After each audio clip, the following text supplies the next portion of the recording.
We are beginning an in-depth examination today. We're looking into a case that for a long time has been one of Georgia's most difficult, most enduring mysteries. It's the disappearance and, well, the subsequent investigation into the death of Tara Grinstead. It's just a profoundly tragic story. It's centered on this highly regarded community member whose sudden vanishing it completely shocked a small southern town. And it kicked off this incredibly complex investigation that would span, almost 2 decades. It's so important as we get into this that we approach the material with the respect and the sensitivity that it demands. Our focus here, as we analyze the facts and the really demanding legal timeline, is to understand what happened to Tara Faye Grinstead and then to understand the judicial process that followed. Absolutely. The goal is to synthesize all this information. There's so much of it surrounding her disappearance and the court proceedings that came years later. We're going to try to extract those factual milestones, that precise timeline, to give you a complete analytical perspective on the whole tragedy. From a cold case that went on for years to a very, very complicated conclusion in the courtroom. So let's start with who Tara Grinstead was. I think her profile really makes the impact of her disappearance all the more profound. It does. She was born November 14, 1974, in Hawkinsville, Georgia. And she wasn't just, a resident there. She was an essential part of the community fabric through her profession. She was a teacher. Exactly. A pillar of the local educational system. Since 1998, she'd been a history teacher at Irwin County High School in Ocilla. Education was clearly a driving passion for her. You can see it in her own background. Right. She had her degree from Middle Georgia College and then went on to get a master's. A master's in education from Valdosta State University, which she completed in 2003. I mean, that just shows you how deeply invested she was in her career and, by extension, in her students. And beyond the teaching, there's this other part of her life that really illustrates her drive, her focus. And that's her involvement in the pageant world. And it wasn't just a hobby. It was, for her, a means to an end for her own educational goals. That's a great point. In 1999, she won the Miss Tifton title. She went on to compete in the Miss Georgia Beauty pageant.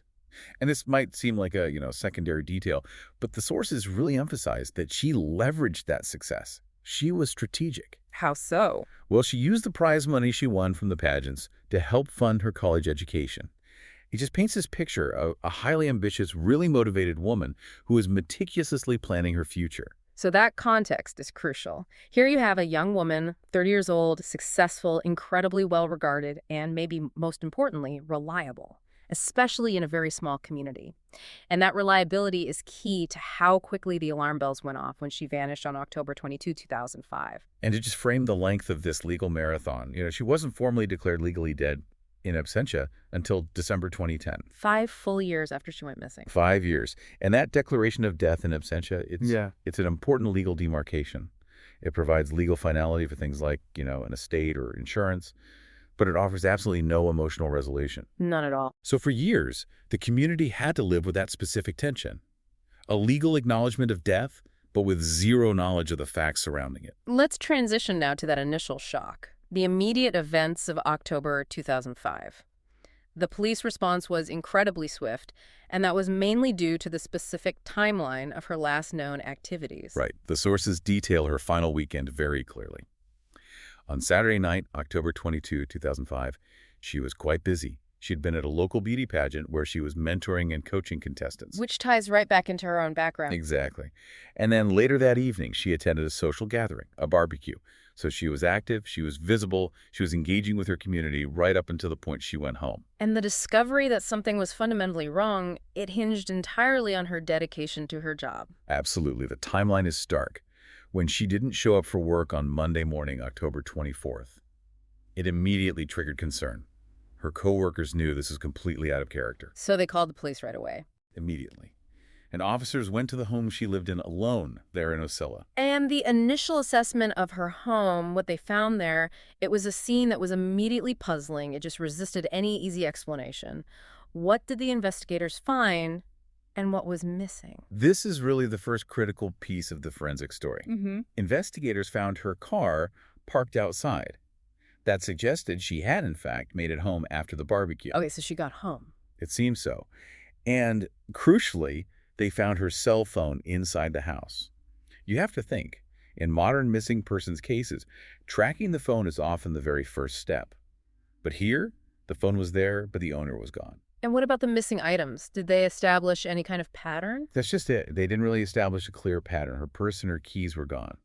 But the GBI investigators, who were called in very quickly, noted two major and very perplexing absences. Which were? There were no signs of forced entry into the home, and there was absolutely no sign of a struggle inside. No struggle at all. None. And this strongly suggested one of two things. Either she knew the person who came into her home, or she was caught completely off guard and incapacitated so quickly that she couldn't leave any evidence of resistance.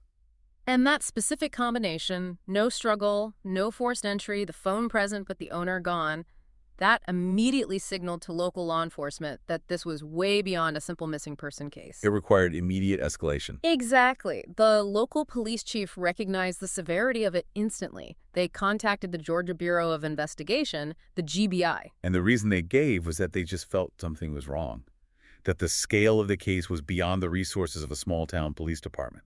So the rapid involvement of a state agency really showed how profound that initial concern was. The sources also give us a glimpse into the emotional vacuum this created in Ocilla. I mean, it's hard to overstate the impact of a mystery like this on such a tight-knit community. It was a collective trauma. The principal of Irwin County High School, a man named Bobby Connor, he provided some context that really captures that emotion. He noted, and I'm quoting here, "We're a small community, and this has really touched home because it is something you read about happening elsewhere." It's always something that happens somewhere else until it isn't. Precisely.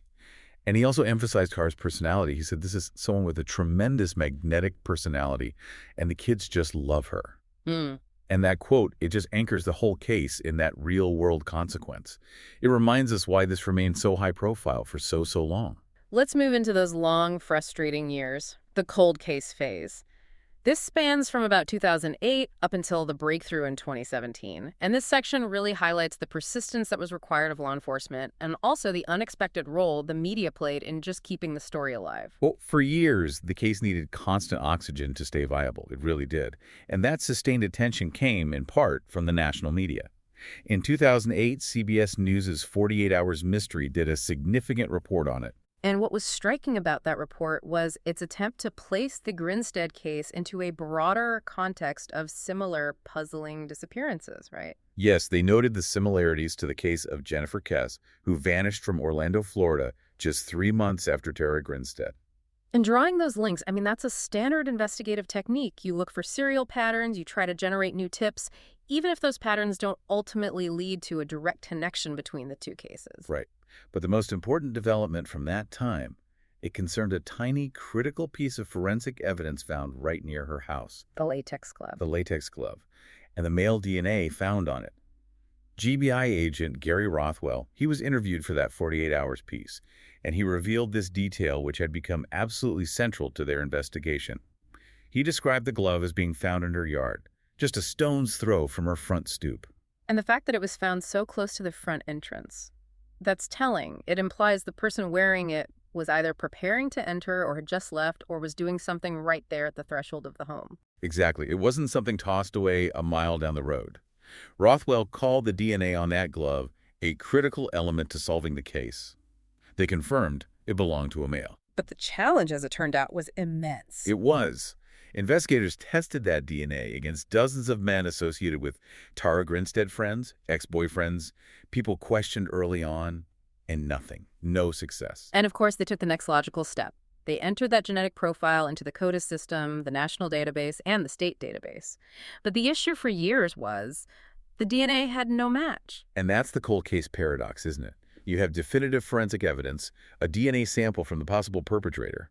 But if that person has never been arrested for a crime that requires a DNA sample, they're just not in the database. A ghost. A ghost. The physical evidence was there, but the identity remained completely locked away. It forced investigators back to just painstaking conventional detective work. And as the years dragged on, that vacuum of information, especially in a case that was getting national attention, unfortunately, it created space for malicious actors, which led to that bizarre hoax in 2009. The Catch Me Killer hoax. It was a profound drain on investigative resources. And I can only imagine the distress it caused the family. In February 2009, these videos started circulating online.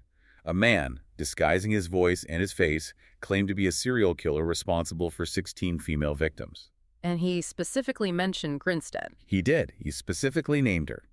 So a specificity of that claim required an immediate full-scale investigation, despite the suspicious nature of a killer advertising his crimes online. Of course, you have to take it seriously. You have to. Authorities tracked the source pretty quickly. They determined the videos were created by a 27-year-old man named Andrew Haley.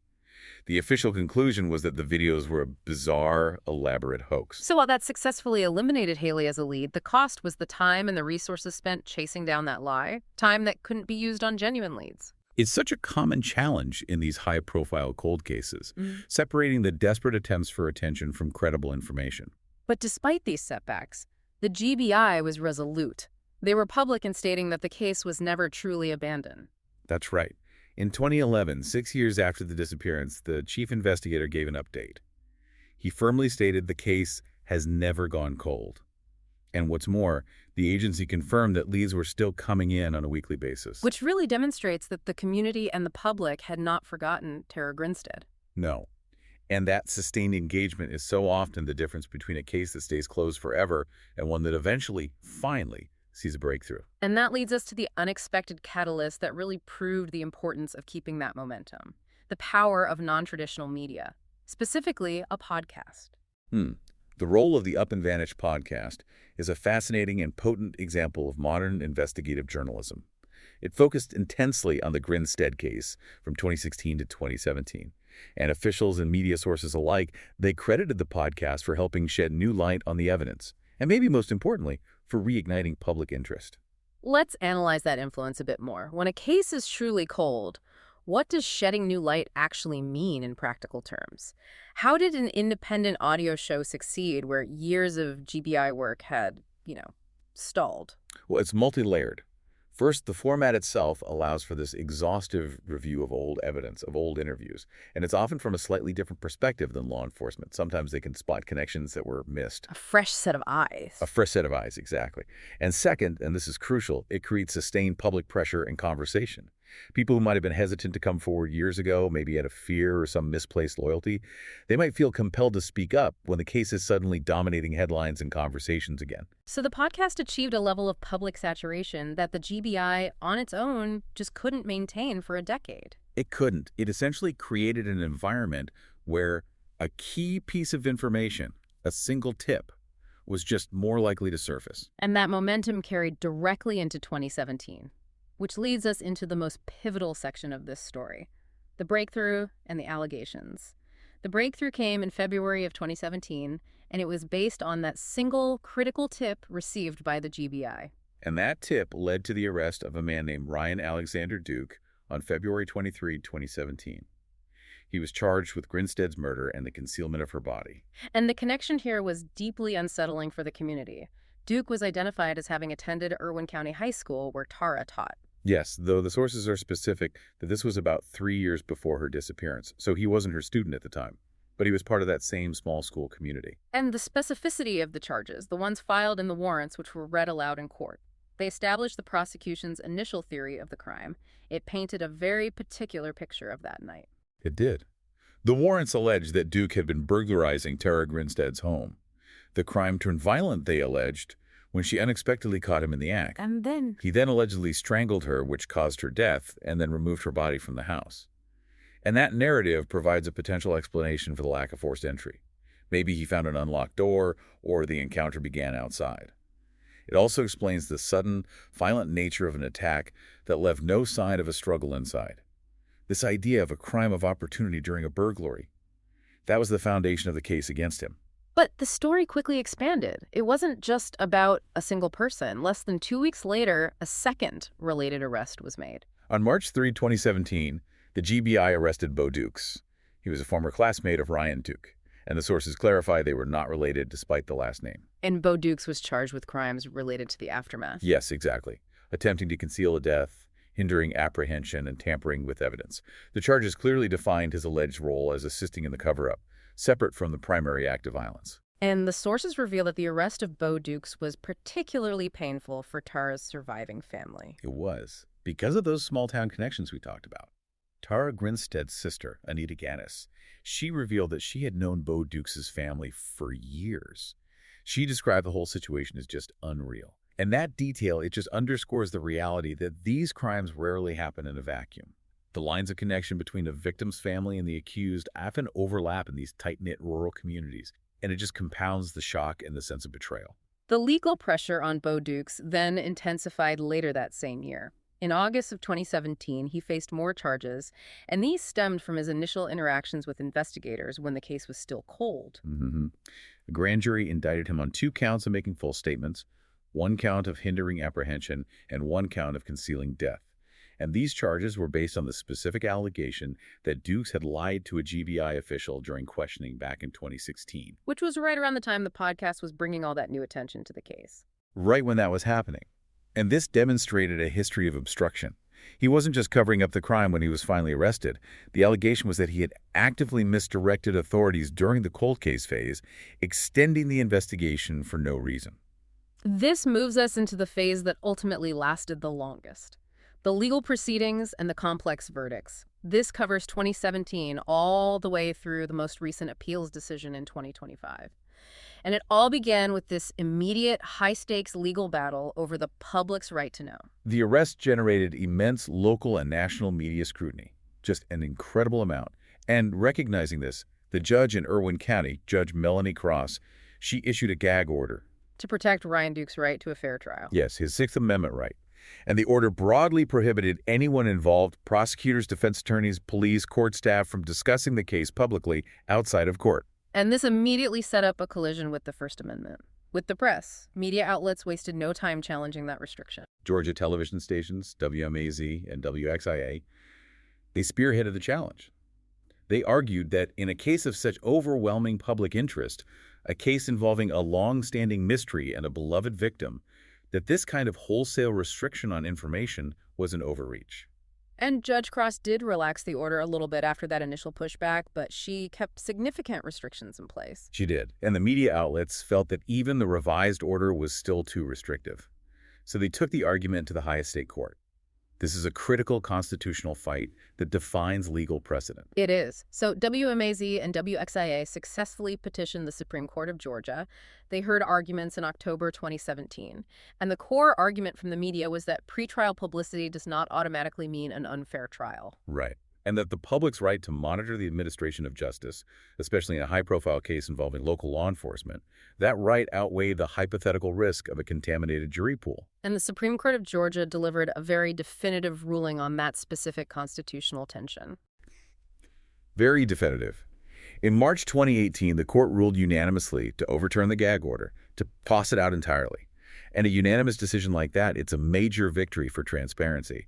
It affirms the principle that in our open court system, restrictions on speech, even those aimed at protecting the accused, have to be very narrowly tailored and rigorously justified. And in this case, the Supreme Court found the gag order was just too broad. Too broad and too restrictive. So with that path cleared, the trials could finally move forward, beginning with Bo Dukes, the individual charged with the cover-up. His trial began on March 19th, 2019. Yes, and the evidence presented really focused on his actions after Tara's death, his alleged role in moving the body, and his previous lies to the GBI. And the jury found him guilty for his role in concealing the death and hindering apprehension. And his sentencing reflected the severity of that.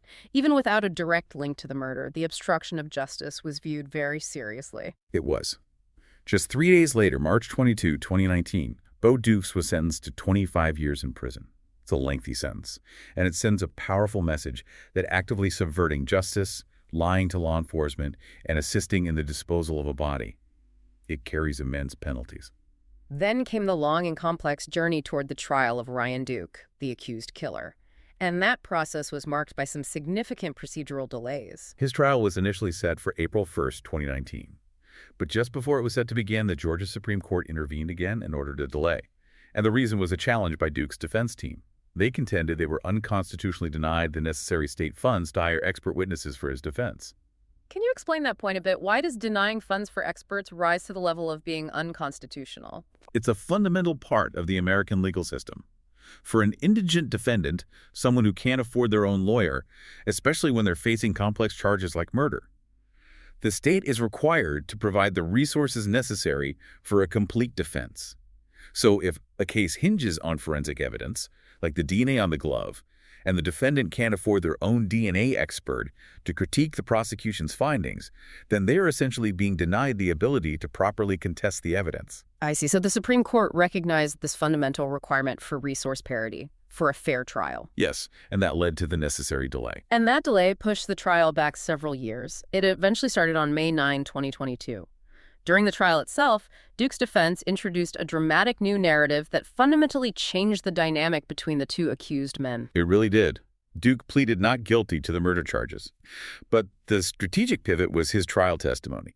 He explicitly shifted the blame for the killing of Tara Grinstead onto Bo Dukes. So you have a situation where the jury is forced to choose between the testimonies of two confessed accomplices in the concealment. One is now accusing the other of the actual murder. Exactly. And the jury's eventual verdict, which was delivered on May 20, 2022, was undeniably complex. It proved they viewed the evidence in the testimony through a very specific, very narrow legal lens. A split verdict that surprised a lot of people. It did. Ryan Duke was found not guilty of the most severe charges: murder, aggravated assault, and burglary.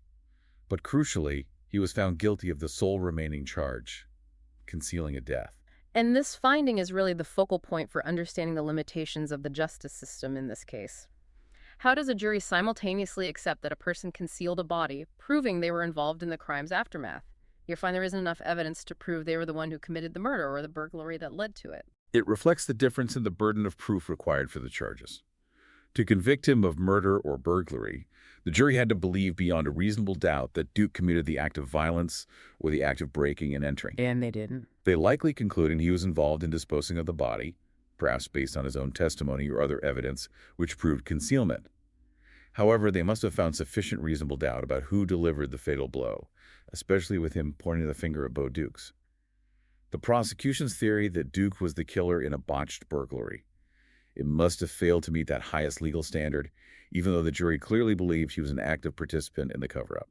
And 3 days after that verdict, Ryan Duke was sentenced for that one specific conviction. On May 23, 2022, he received the maximum allowable sentence for concealing a death: 10 years in prison, which places his sentence significantly lower than the 25 years Bo Dukes received, whose charges also included lying to authorities and tampering with evidence. The legal complexities didn't even end there, though. The system continued to churn through appeals and secondary charges right up to the present. Right. It's demonstrated by the final detail in our timeline. On February 27, 2025, an appeals court threw out additional charges that had been brought against both men in Ben Hill County. Now, it's essential to note, while those specific additional charges were dismissed, that decision did not overturn their original sentences for concealing the death. It just speaks to the technical, persistent nature of complex litigation long after the primary trials are over. So that brings us to our final analysis. We have to synthesize the narrative of this truly extraordinary case and reflect on its duration and its outcome. When you span the 2 decades of this case, from that 2005 disappearance to the 2025 appeals court decision, what emerges is just a picture of immense, sustained effort.